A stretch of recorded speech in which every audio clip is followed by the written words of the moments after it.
Chapter 241. Time passed and Dark Dream became bigger with the amount of money Dark Dream was producing. They could afford to hire more people who had been scouted by Ghosty's lab in the past.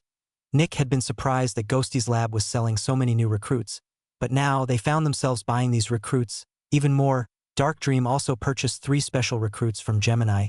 The ability of the distortion was just too valuable, an ability that could isolate Zephyx and even suppress force specters. Even more, the strength of the ability increased when there were more people with the same ability. However, that wasn't everything. Nick also hired another 3 people but decided to give them the abilities of some of their specters. First, Nick wanted to see what kind of ability the money sink could grant people, and from what he could see, the money sink could give people the ability to absorb Zephyx. Of course, this kind of absorption was different from the normal one that everyone had. When someone used the ability, they could pull all the Zephyx from an area towards them at a steady stream. Nick decided to try it out on the Screaming Coffin.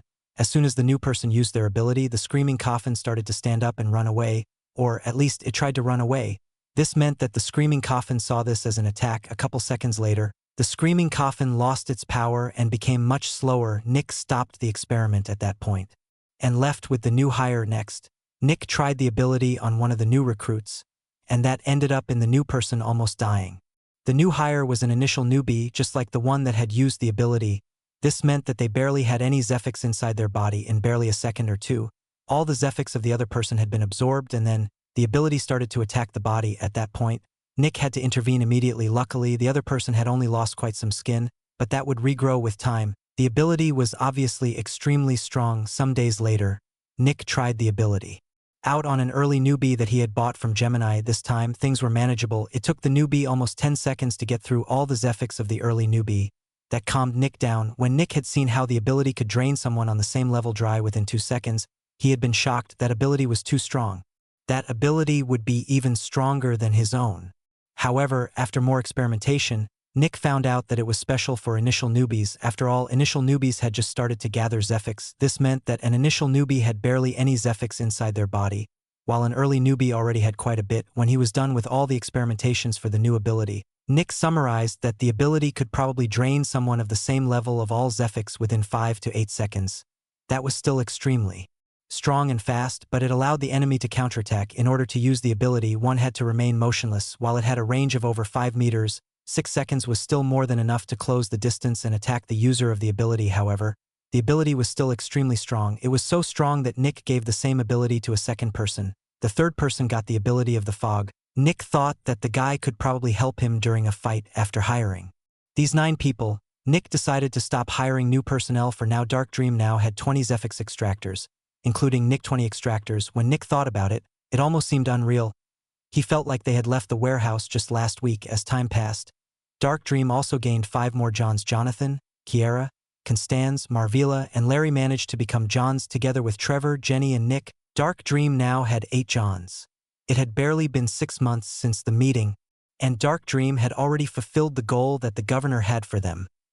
Another 2 months later, the lover became an adolescent. The lover was working with Kiera, who had already become a John. Apparently, it was benefiting quite a bit from working with her. But the lover wasn't the only specter that became an adolescent.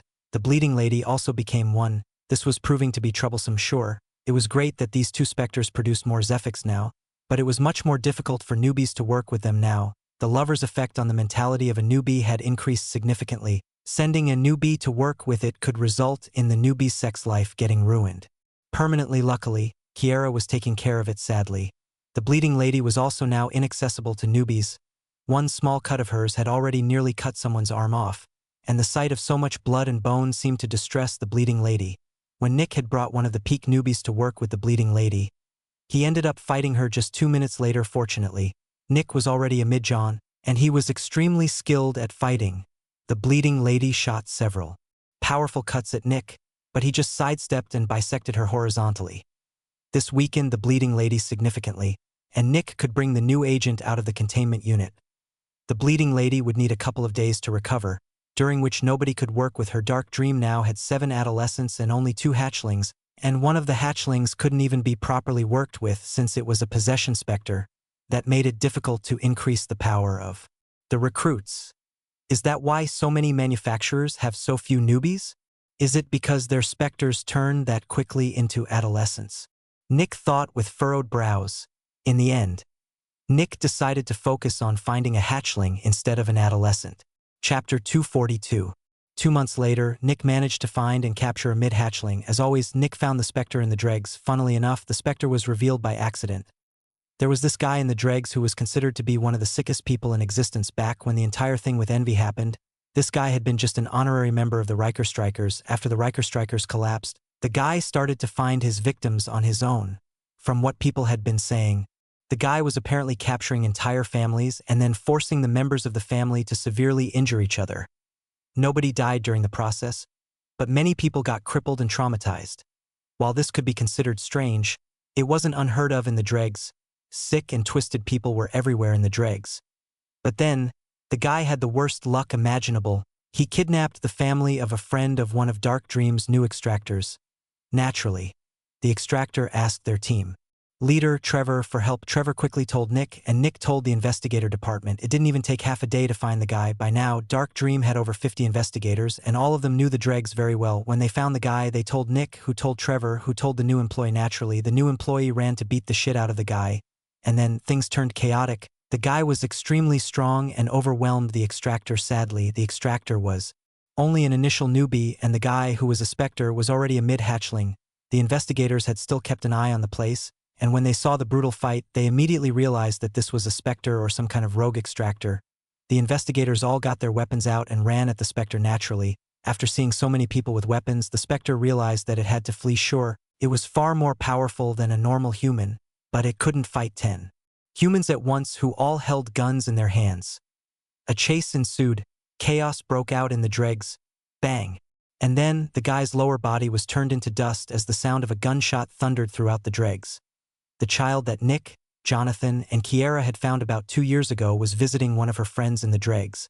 And to make sure that nothing happened to her, Kiera had accompanied her. Naturally, Kiera noticed the commotion, and when she saw Dark Dream's investigators chasing after a guy who was jumping suspiciously far and high, she knew what was going on. As an initial John, it wasn't very difficult for her to stop the Spectre. She just shot once, and the guy was done. After that, she just grabbed the Spectre and carried it to Dark Dream under the protection of over 20 investigators. The guy was dumped into a containment unit, and Nick quickly went to experiment with him. Turns out, even though the new Spectre was a human Spectre, talking to him was about as effective as talking to the bleeding lady. The guy constantly acted like an unstable drug addict who kept screaming random, violent things at everyone who was present. Even more, after a while of not getting what he wanted, the guy became so aggressive that he attacked everyone he saw. Nevertheless, Nick found out what the guy needed to grow stronger. Apparently, he gained power by forcing people to hurt their loved ones. The stronger the love for that person and the greater the damage, the more Zephix was produced. Working with it would be very difficult. On top of that, Nick was already not the biggest fan of the Spectre. After all, the extractor that had initially fought the guy didn't come out unscathed. He lost one of his arms, sadly. The body of a normal person wasn't strong enough to resist the side effects of regrowing a limb. It was possible to regrow a limb with some advanced medicine, but the stress of regrowing the limb would kill the person. One had to become an initial veteran first. While Nick felt horrible for their new extractor, he couldn't push a new employee like that towards becoming a veteran. Additionally, many Spectres could perceive weakness. For example, the bleeding lady would probably go crazy if she saw a one-armed person. So, in the end, Nick moved the guy to the investigator department with good pay. All of this considered, Nick really wasn't the biggest fan of their newest Spectre. Nevertheless, Nick wanted to at least find out what kind of ability it could hand out. He decided that he would hire 2 new extractors, a husband and a wife, both from the outer city. The 2 of them would work with the new Spectre, which Nick had dubbed the Empath. Once the work was stressful and difficult, but the 2 new extractors managed to gain the Empath's ability. The ability was very interesting. People with the ability could transfer injuries and damage to other people with the ability. For example, if someone were to stab the wife, she could will it so that her wound disappeared, while an identical one appeared on her husband's body. With only 2 people, this ability was nice but nothing special. However, Nick could see the great potential for this ability. What if there were 100 people? If a huge explosion appeared in the middle of them, would everyone just receive a couple of burns instead of being blown to smithereens? In the end, Nick handed the Empath to Winter, who would sell it. The Empath was the first Spectre that Dark Dream would sell or exchange, depending on the offer. Working with it was just too difficult.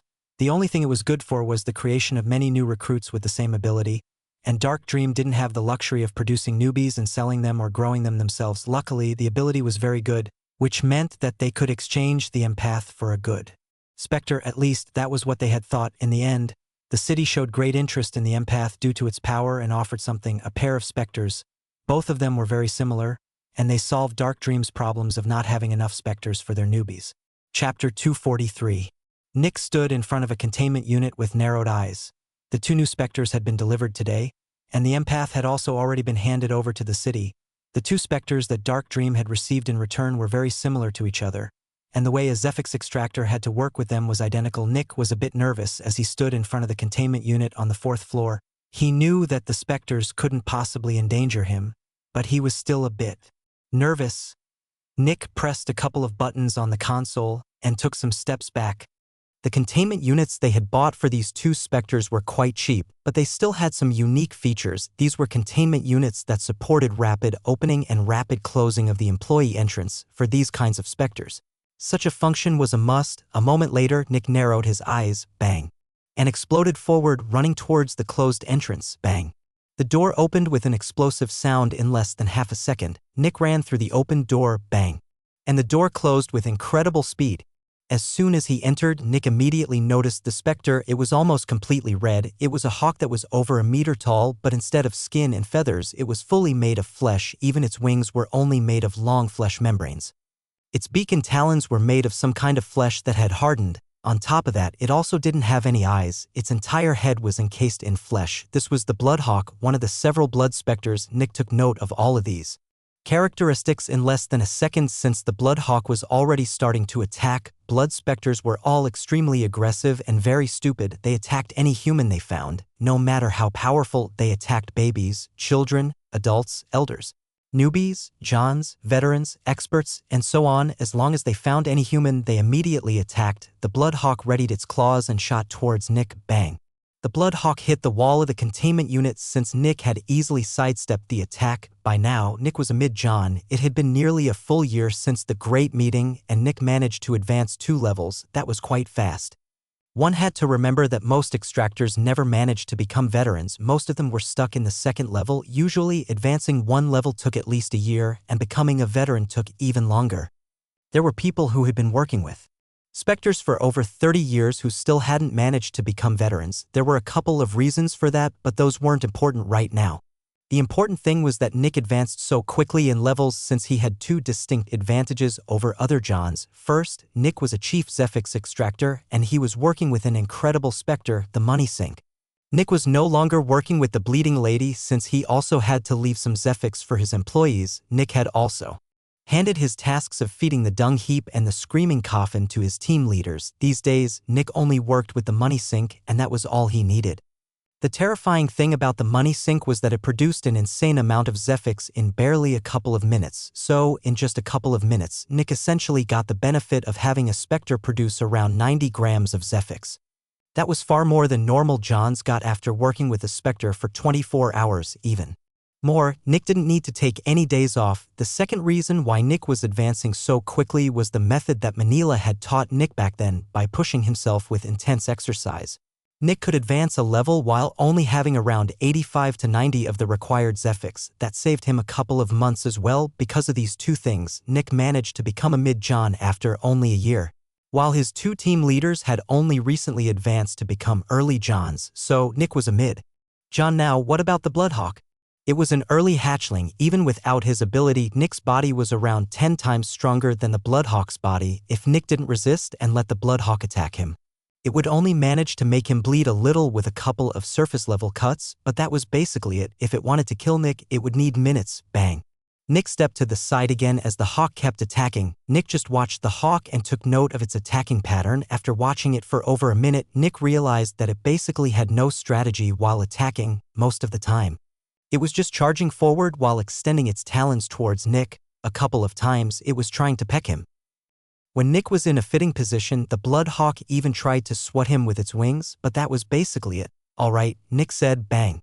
Nick punched the hawk in the chest, and its back hit the wall of the containment unit. Since Nick knew that he was much more powerful than the Bloodhawk, he hadn't taken his weapons with him. After all, if he used his weapons, He might accidentally kill the Bloodhawk. When the Bloodhawk hit the walls, Nick only heard the squelching sound of some wet meat hitting the wall. Surprisingly, the wall didn't get discolored by any kind of blood. It seemed like the Bloodhawk had some kind of film over its body that kept its blood inside, even though it looked very bloody all of the time. Additionally, based on the sound, Nick guessed that the Bloodhawk didn't even have any bones. Interesting, Nick thought. Chapter 244. The Bloodhawk fell to the ground, but it didn't immediately stand up. Obviously, the hit had dealt quite some damage to it. That was when Nick noticed that the surface of the Bloodhawk seemed to vibrate and move like it was wavy water. Nick just watched. About 10 seconds later, the hawk stood up and charged at Nick again. During this entire time, it hadn't made a single sound. The Bloodhawk was completely quiet all the time unless it hit one of the walls by accident. Nick easily grabbed both its talons and forced them into his left hand. He was essentially holding the Bloodhawk like a chicken. The hawk tried to attack him, but Nick just waved it around so that it couldn't. A moment later, Nick grabbed one of the wings. Riayab. Nick tore the wing off and threw it to the side. The specter didn't even react. It was almost like nothing had happened, even though it had lost a wing. RIIB. Nick also tore the other wing off. Bang. And then threw the hawk against the wall again. The Bloodhawk slumped to the ground and the surface of its body started to move again. Nick watched as tendrils slowly came out of the spots where the hawk's wings used to be. Within 20 seconds. The hawk jumped up again and attacked Nick, fully recovered, including its wings. This was the unique ability of blood specters, hyper-regeneration. Blood specters could transform prefix into Zephix at insane rates. Bang. Nick kicked the hawk against the wall again while watching the two wings he had torn off earlier. The wings were already turning black and vanishing. According to research, the appendages of blood specters were similar to blood vessels. They were not storing much Zephix inside of them, but they had a lot of Zephix traveling through them. So, when they were cut off, most of the Zephix entered the blood specter's body again, leaving barely any Zephix inside the appendage. Because of that, the appendage decayed rapidly. After all, specters were not really made of flesh and bone, they just looked like they were. Within a minute, the two wings had vanished. Nick kept injuring the Bloodhawk for about 5 minutes. At that point, Nick noticed that the regeneration speed of the Bloodhawk had taken a massive hit. The last time, it needed almost 40 seconds to recover after being thrown against the wall again, but that was to be expected. The hyper-regeneration also had its limits. Every blood specter had a blood core somewhere inside their body. In essence, the blood core was the actual specter, and all the Zephix was stored there. After getting injured a lot in a short time frame, the blood core experienced some kind of Zephix saturation, which made it difficult to produce Zephix. Essentially, the blood core was overheating and needed about a day of rest to recover. The good thing, or bad thing, depending on the viewpoint, was that blood specters were probably the hardest specters to kill, since one needed to either destroy the blood core or incinerate around 90 of their body. This meant that it was very difficult to accidentally kill a blood specter unless one was vastly more powerful. After throwing the Bloodhawk against the wall one last time, Nick walked out of the containment unit. He had been inside the containment unit for a collective 10 minutes and had thoroughly exhausted the Bloodhawk. After exiting the containment unit, Nick checked how much Zephix had been produced. 8 grams. Nick said with furrowed brows. I guess that's to be expected from an early hatchling. The Bloodhawk was delivering less than a tenth of the Zephix that the money sink produced back when Dark Dream was still just a warehouse with 2 specters. Nick would have looked at 8 grams with elation. Now it was barely anything. But that's a good thing, actually, Nick thought. After all, we're not increasing their power. This was another special thing about blood specters. They also produced a lot of Zephix when they were recovering. Obviously, getting injured and recovering from said injury was not how a blood specter became more powerful. The actual way they became more powerful was via straight up just killing people. If Nick wanted to increase the power of the Bloodhawk, he would need to send people in to get slaughtered. Obviously, producing Zephix in such a way was not only horrible but would also cost more money than it made. Luckily, blood specters also made Zephix by recovering from injuries, and they also didn't become more powerful that way. This meant that Dark Dream could produce Zephix with the Bloodhawk without turning it into an adolescent. Usually, manufacturers wanted their specters to become more powerful since they produced more Zephix that way. However, Nick didn't get these 2 new specters for their Zephix. He got them for his newbies. First of all, the newbies would absorb some of the Zephix that the Bloodhawk used to recover, which increased their power. Second, they got some great training. Fighting a specter was always terrifying, and the first time was the most dangerous time. By letting the newbies fight a specter inside a containment unit without wasting any Zephix, the strength of the newbies would increase. While Nick was thinking about these things, he could only sigh. The new guys have it so good, he thought. Back then, I had to swim through a literal sea of shit, and fight a mid-hatchling while also running from the nightmare. Meanwhile, they get to fight a dumb hawk inside an enclosed space with people watching. But that's a good thing, I suppose. Just because I went through shit doesn't mean that others also have to go through it. Humans are supposed to make the lives of the next generation better than the lives of their generation, right? There's no reason to force them to go through the same shit I had to go through. Nick shook his head. Anyway, I should check on the other one. Chapter 245.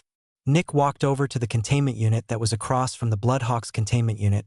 After fiddling with the console for a bit, Nick jumped through the entrance again. Nick immediately saw a big figure in the middle of the containment unit, just like the Bloodhawk. This one was also made of blood and flesh, except that this one was a horse without a head. Nick had never seen or heard of horses before, but the city had dubbed this specter the Blood Horse, which probably meant that horses existed. The Blood Horse's tail was made of strings of meat, and its hooves were also made of some kind of hardened meat. At the place where its neck should be was just nothing.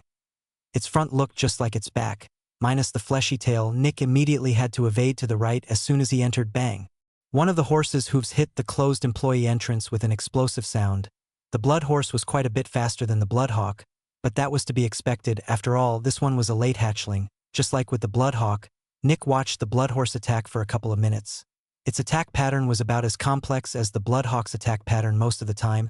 It just tried to kick Nick with its hooves. Sometimes it charged at Nick with its front, trying to barrel through him. Whenever it did that, though, it hit the wall with quite a lot of force and fell to the ground. It even got injured a bit during the process. However, there was one time when Nick nearly got hit. Sometimes the Blood Horse straightened its weird fleshy tail and tried to cut Nick with it by swinging its ass towards him. But that was the only surprise. For several minutes, the Blood Horse showed no other attacks, although its size and power were already very dangerous. After all, the Blood Horse, even without a head, was already as tall as Nick. And since the base level of a body was also relevant to one's power, the Blood Horse was definitely not weak. The Bloodhawk would probably need to become a peak hatchling if it wanted to rival the Blood Horse's physical power, but in exchange, the Bloodhawk was nimbler and more flexible. Bang! Nick kicked the horse against the wall and the entire containment unit shook. The Blood Horse was heavy. Within 2 seconds, it had already stood up again, and its surface barely moved, which meant that it didn't need to recover a lot. The defense of the Blood Horse was quite strong. Bang! Nick kicked himself off the wall of the containment unit and kicked the Blood Horse with his other foot. BOM! The containment unit shook quite a bit as the horse was thrown against the wall with an insane amount of power. This time, the horse needed around 20 seconds to recover, which meant that it had been severely injured by that impact. However, that was to be expected. Nick had used around 50 of his power with that kick. The fact that the Blood Horse could survive such a hit from Nick showed how strong its defense was. Most likely, not a single newbie in Dark Dream could force the horse to move in a direction it didn't want to. Its body was massive and strong. However, one had to remember that humans fought with weapons, while the Blood Horse's defenses were very strong. A strong hit with a sword would still cause severe injuries due to its mass. The Blood Horse was very resilient to blunt force, but its defense against cutting and piercing weapons was just average. If the newbies just kept stabbing and cutting it, its blood core would become overheated at some point. Even more, the horse was also sometimes injuring itself by running against the wall. After punching and kicking the horse for a couple of minutes, 2 things happened. First, the horse's recovery slowed down tremendously. Second, Nick felt quite energetic. Kicking the specter was fun. Eventually, Nick left the containment unit and looked at the Zephyx that had been produced. 15 grams, Nick thought, not bad. I get why so many manufacturers are buying these blood specters. I bet Ghosty's lab is probably raking in loads of credits with the blood ancestors. Specters were all unique, and yet the blood specters were so very similar. Why? The reason was that they were not specters that had been created by nature. In fact, blood specters were specters that had been created by another specter, namely the blood ancestor. The blood ancestor was the most powerful specter that Ghosty's lab owned. It was a fanatic, a level 5 specter, and the only level 5 specter that Ghosty's lab owned. The blood ancestor was a huge blob of blood, and it could create blood specters. First, the blood ancestor gathered Zephyx by killing people. When it had enough Zephyx, it spat out a blood core, which would then turn into a blood specter. Whenever it produced a blood core, a huge amount of prefix would be absorbed by it, and it would advance a level. So, for every blood specter that was produced, The Blood Ancestor became more powerful even more. The blood specters that the Blood Ancestor produced also became more powerful with time. The Blood Hawk and the Blood Horse had been one of the earliest, which was why they were so weak. But by now, the Blood Ancestor was already producing adult specters naturally. Ghosty's lab got a shitload of money whenever the Blood Ancestor advanced a level. But they also got another shitload of money by selling the blood specters to other manufacturers. The blood specters were great training dummies and manufacturers wanted them. The Blood Ancestor was probably the most profitable fanatic in all of Crimson Fungus City. Luckily, it was already contained. If it were free, things could become very troublesome. Chapter 246. With the Blood Hawk and the Blood Horse, Dark Dream now officially had 10 specters within 3 years. Dark Dream had grown from 1 specter to 10. Even more, they also had 21 Zephix extractors, which was nothing to scoff at back then. Cycle had seemed dangerous with their 6 newbies and 2 Johns. But now, Dark Dream had 8 Johns and 13 newbies. Funnily enough, Dark Dream had even more newbies than Kugelblitz. Nick's workload had also changed back then. He had been working with all of their specters, and he hadn't needed to talk to his employees a lot since there hadn't been many. But now, Nick was having a meeting with his team. Leaders daily about the teams and the issues. Naturally, the bigger the company became, the more interpersonal issues cropped up. One extractor didn't like how another extractor talked to them. An extractor came a bit late, which made the other extractor mad. An extractor complained about another extractor constantly criticizing them and telling them what to do even though they were not their superior. On top of that, the issue of equipment and money also appeared more often. Yes, the extractors were earning insanely well in Dark Dream compared to other manufacturers, but the fact that they had to buy their equipment completely on their own still left a bad taste in their mouths. Some of the extractors also complained about the specters they were assigned to, of course. These complaints mostly came from the weaker extractors. There were 3 late newbies that Trevor had assigned to work with the Blood Horse, and these 3 were not happy in the slightest. They had to fight for their lives every single day. One mistake and they could die. Yes, there was always a stronger extractor watching them from outside the containment unit, but they could still die. These 3 all came from Ghosty's lab, and they believed that they were being treated unfairly. Naturally, they also started talking to other extractors, and they found some like-minded individuals. The 3 early newbies from Gemini who were dealing with the Blood Hawk felt the same way.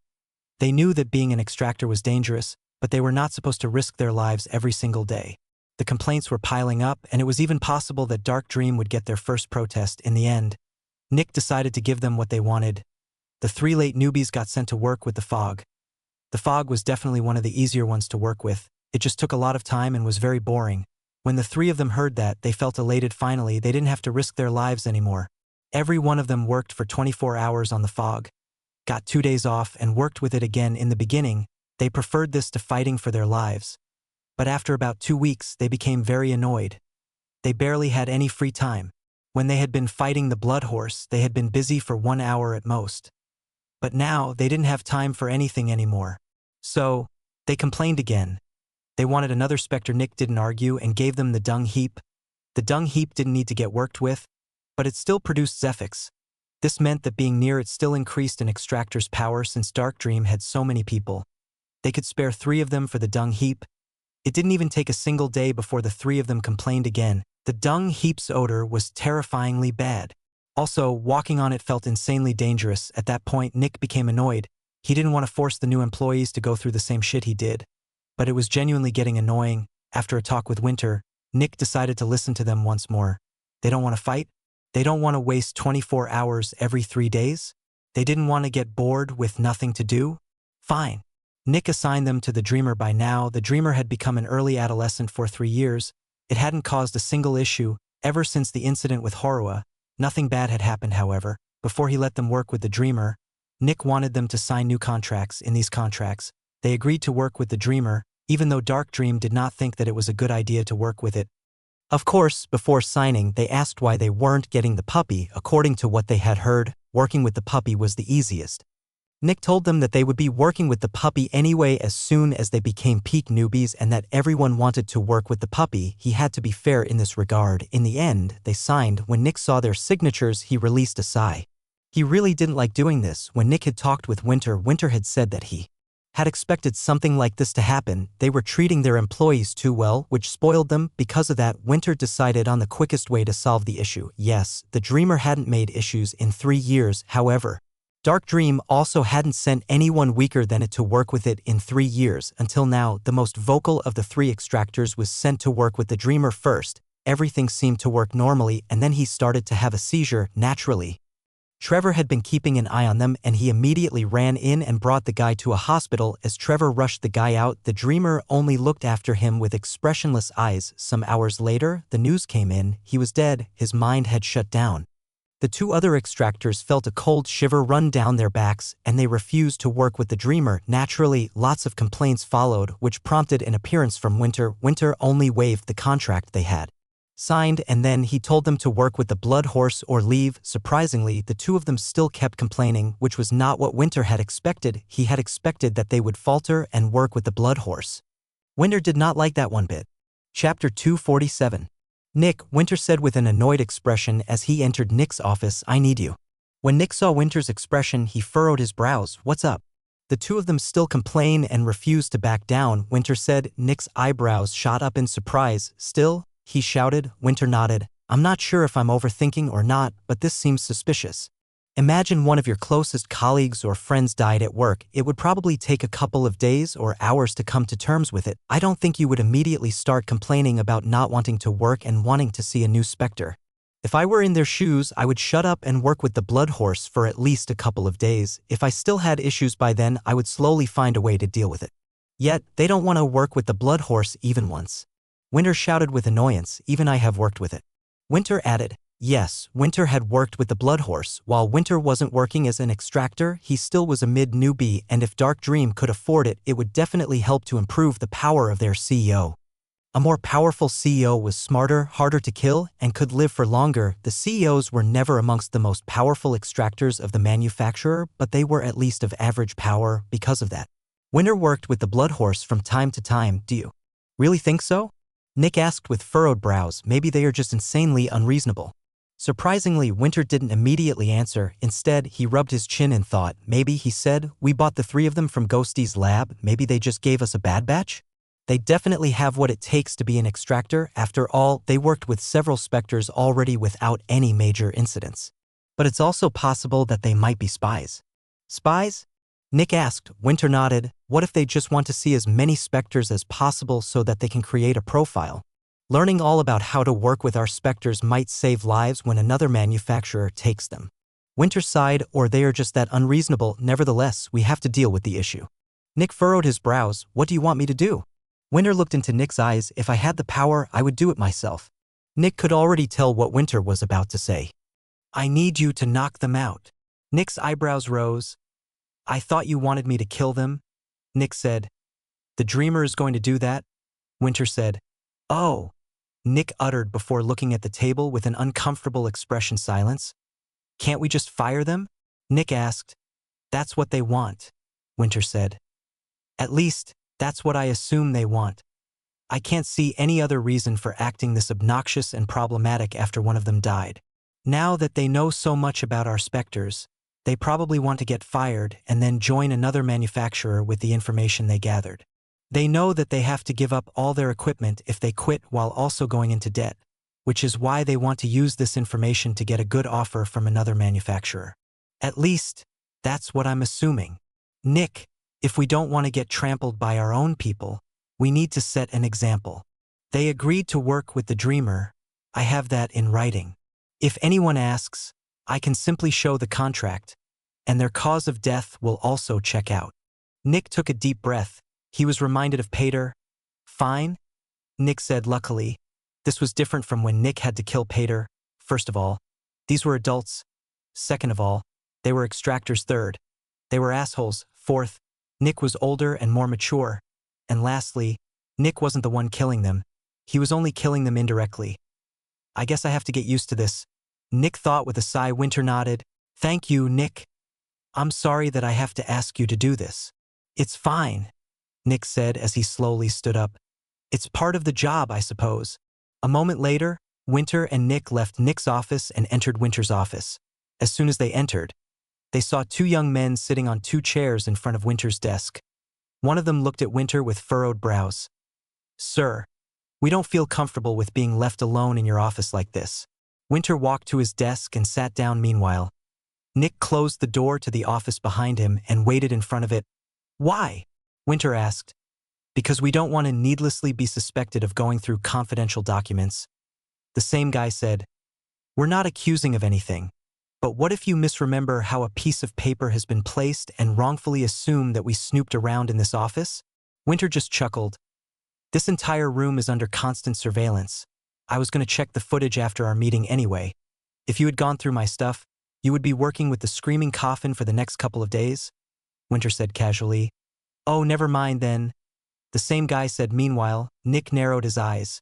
He knew exactly that Winter's office wasn't under surveillance, which meant that Winter was bluffing, and sure enough, it had worked. As a mid-John, Nick's senses were superior to the average humans, and even though the two of them did their best, Nick definitely noticed a couple of signs of fear and panic in them.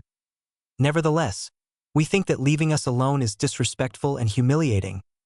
The same guy said again, complaining even though he had just said never mind. Are they trying to get fired before Winter checks his so-called surveillance footage? Nick thought. Chapter 248. After seeing their reactions to Winter's bluff, Nick was convinced that these two wanted to get fired. He wasn't certain whether or not they were spies. Although, that didn't exactly matter since they would become spies anyway. After all, they would tell the other manufacturers about dark dream specters. Nick looked at the two of them from behind with narrowed eyes. And why do you think it is disrespectful and humiliating? Winter asked with a polite smile. Because this is your office, and we feel uncomfortable in a stranger's office? The same guy said again. The other one hadn't said anything yet. Is that so? Winter asked, looking at them. Nick could tell that the two of them were becoming more agitated, and they even started glancing at Nick more times. I'm sorry for complaining so much. The same guy said again, completely changing his tune.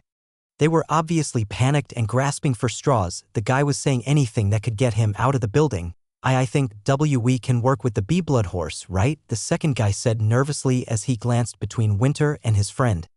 We were just a bit stressed, you see, he said as he looked at Nick with a nervous chuckle. Our friend died and we lashed out, okay? The first guy glanced rapidly between Winter and his friend. Yes, we are fine with working with the blood horse, the first guy said again. Now, since that issue has been solved, I think we should get back to work. Then he stood up and pulled his friend upwards with him. He walked up to Nick and nervously looked at him. The guy had seen Nick a couple of times, but he had never viewed Nick as intimidating. After all, Nick had this friendly and innocent aura to him, but now Nick's huge body made the guy feel small and insignificant. Excuse me, the guy said with a smile as he slowly moved his hand to the door behind Nick. Can we pass? Nick just looked into the guy's eyes without moving. Suddenly, the two guys heard some chuckling from behind them and turned to Winter. Winter just chuckled a bit. Can we pass? Winter repeated. What a fitting choice of words. The two guys felt their hearts fall into an abyss of ice. Winter looked at Nick and moved his head slightly to his right, gesturing towards the direction of one of them. The guy's eyes widened. CRK. Nick's hand clamped around the guy's throat and squeezed. In an instant, the guy's mouth opened wide in terror as his throat was compressed to a scary degree. The guy lost his footing as Nick lifted him by his neck, his limbs flailing in panic. The other guy froze in terror. Bang. Nick kicked the other guy, and his body hit the wall with insane power. Several of his bones broke, while the other guy was busy recovering physically and mentally from having his back smashed against the wall. The first guy was busy going unconscious as the circulation of blood to his brain was cut off. Nick looked at the guy he was lifting with narrowed eyes. Then he thought about something. How long do I have to cut off his circulation to make him stay unconscious for a while without killing him? Nick let go and the guy dropped to the ground. Then he started coughing, and a couple of seconds later he started to regain consciousness. Okay, longer, Nick thought as he grabbed his throat again, while Nick was busy choking the guy again. Winter turned to the other person. Now, how about we talk some more? He asked with a polite smile. The other guy was on the ground, curled up like a shrimp. He didn't answer. Winter turned to look at Nick again, and Nick looked back. Winter gestured to the guy on the ground. Nick thought for a bit and nodded. Then he grabbed the other guy and choked him as well. No. Winter shouted, that's not what I meant. Bang. The other guy fell to the ground as Nick let go. What? Nick asked. I wanted you to put him in the chair again since I want to talk to him. I can't talk to an unconscious person, Winter said. Well, why didn't you just say so? Nick asked. Can't you just talk like a normal person? Winter took a deep breath as the other guy started coughing and retching on the ground. Forget it, Winter said with a sigh. Just put him in the chair, please. Sure, Nick said as he grabbed the guy and unceremoniously dumped him onto the chair. Also, I think the other guy is about done, Winter said. Nick looked at the guy he was still choking and let go. The guy fell to the ground, bang, and hit his head on the floor. Then quite a bit of blood came out of his head as Nick blinked in surprise. Is he still alive? Nick asked, kneeling down to look at the guy more closely. Does he have a heartbeat? Winter asked. Nick put his head on the guy's chest. Yeah, he said. Then he should still be alive. He also didn't start seizing, which means his brain hasn't been scrambled beyond repair. He probably just has a very strong concussion. Nick nodded without answering and looked at the guy. He wanted to know how long the guy would remain unconscious. Now, onto you, Winter said as he turned to the guy who was sitting in front of him.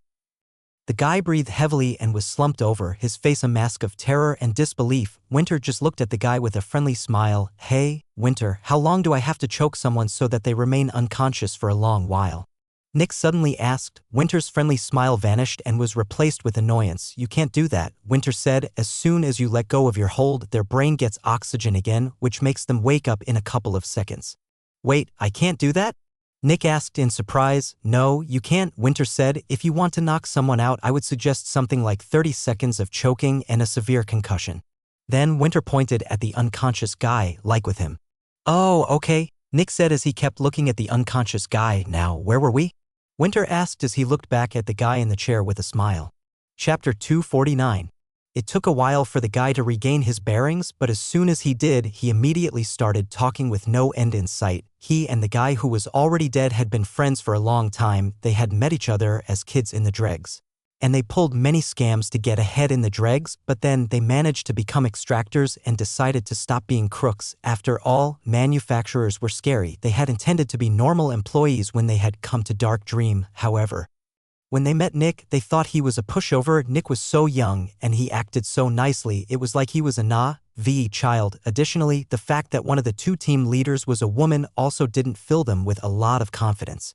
On top of that, Winter looked just as young as Nick. The only scary person was Trevor, in their opinion. Dark Dream looked like an easy target for a scam, so they started on their plan. Learn as much about specters as possible before convincing another manufacturer to buy them off of Dark Dream for the information. The one who had come up with the plan was the dead guy, and when he died, the two of them felt like headless chickens. What were they supposed to do? So they decided to get fired as quickly as possible. At that point, the guy turned around as he heard the loud sound of a crash. The first guy had woken up and Nick tried to put him unconscious again by ramming his head against the floor. Nick rammed the guy's head down, lifted it, looked at the guy's face, realized that he was still conscious, and rammed him against the floor again. The other guy had never been so scared before. This was supposed to be a pushover. In the guy's eyes, Nick looked like some kind of colossal ogre that just played with a weak child. Winter beckoned him to continue, and the guy reluctantly continued talking after recounting everything that had happened. He started to give one apology after the other while trying to get to his knees, which wasn't easy since several of his bones were broken. He kept begging and begging. He would work for free. He was willing to follow them forever. He would tell them anything they wanted to hear. He had a wife.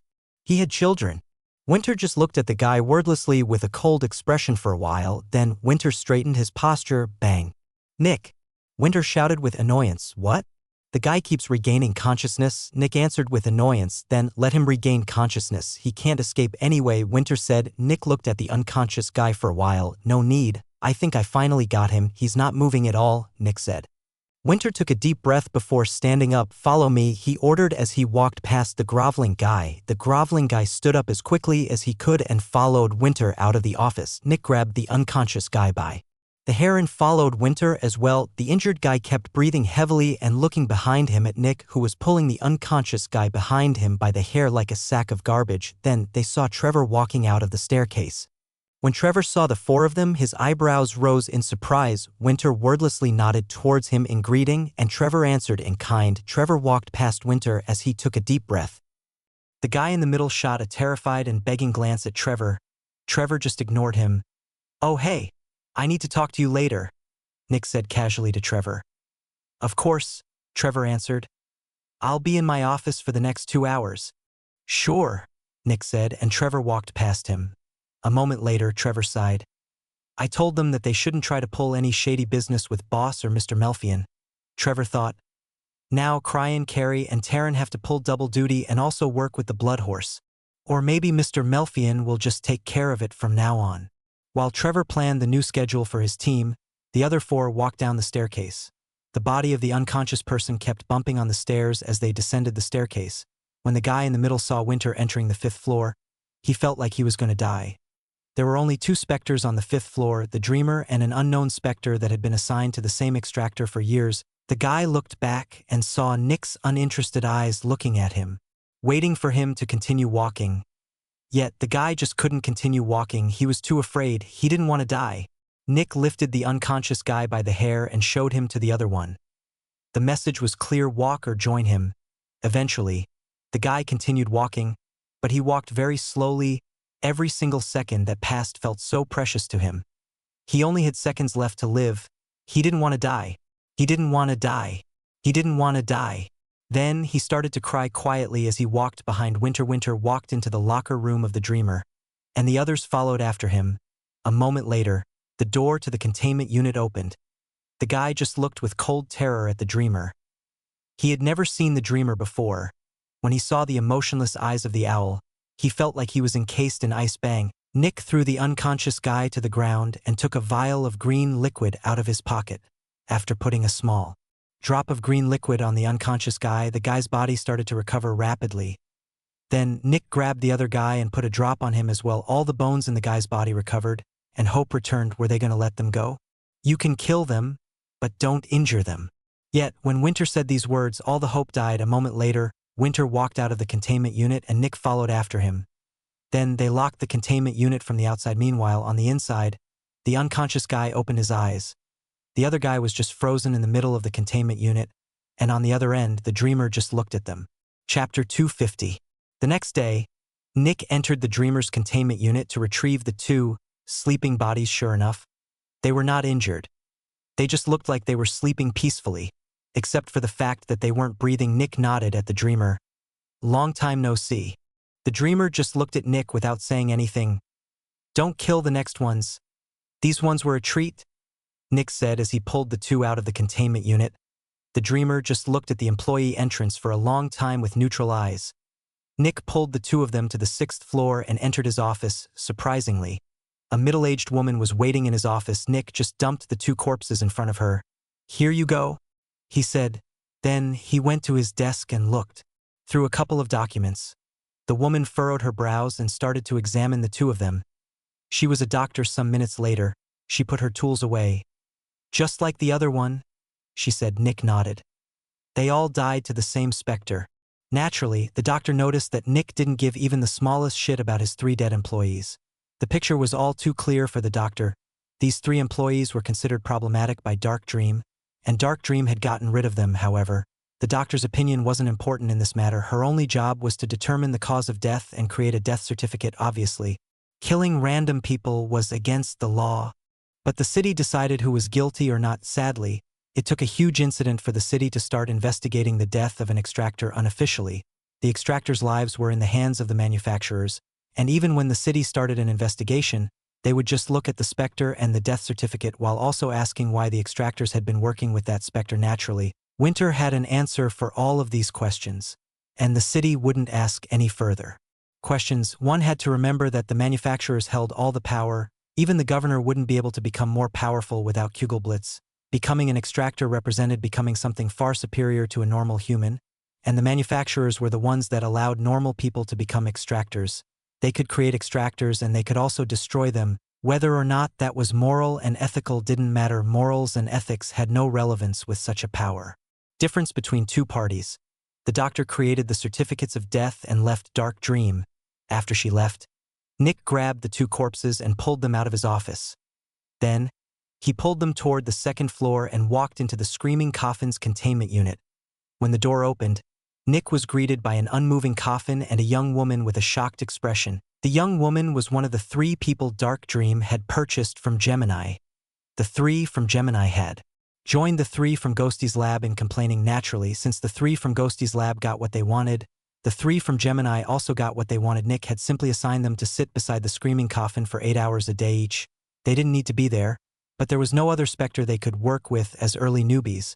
When the girl saw the 2 corpses Nick was pulling in, she took a deep breath and put her hand in front of her mouth. Naturally, She recognized the two corpses. Nick wordlessly walked towards one of the corners and dumped the two corpses there. If the screaming coffin gets hungry, throw one of these two towards it, Nick said as he turned towards the exit again. The woman didn't dare to answer as she just looked at the corpses in shock. You get tomorrow off, Nick said, prompting the woman to look at him again in shock. The day after, it's back to work with the Bloodhawk. Tell your two friends to contact Jenny or Trevor for further information. Am I understood? Nick asked coldly with narrowed eyes. A cold shiver ran down the woman's back. Why, yes, of course. Be boss, she shouted. Nick nodded. Have fun, he said as he left the containment unit. The woman just turned to the two corpses again in horror. For the remainder of her shift, she would need to stay in the same room as the corpses of two of her colleagues. Naturally, her two friends from Gemini didn't have it any better. Trevor told them that they would get one shift with the screaming coffin before it was time to work with the Bloodhawk again.